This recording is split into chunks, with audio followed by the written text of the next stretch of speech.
কি ফল খেতে ভালোবাসিস? আপেল খেতে না কলা। বাহ বাহ বাহ বাহ বাহ। তুই এত কথা বলতে পারিস?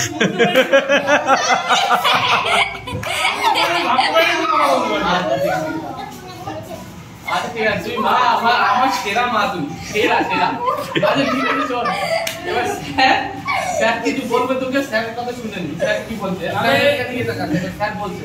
হ্যাঁ এদিকে তাকা, বস ঠিক আছে, আমার কোলে বস। নাই স্যার কি বলছে? প্রত্যেকদিন একটা করে ফল খাবে? আপনি শুনে নেবেন। খাবে তো, প্রত্যেকদিন একটা করে খায় ফল।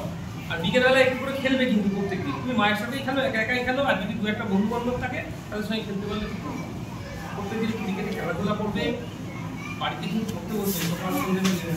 এখন সকালবেলায় তোমাদের বিদ্যালয়ে আসতে হচ্ছে, সেই কারণে সকালবেলায় বাড়িতে আর পড়া হচ্ছে না, বিদ্যালয়ে পড়ছো।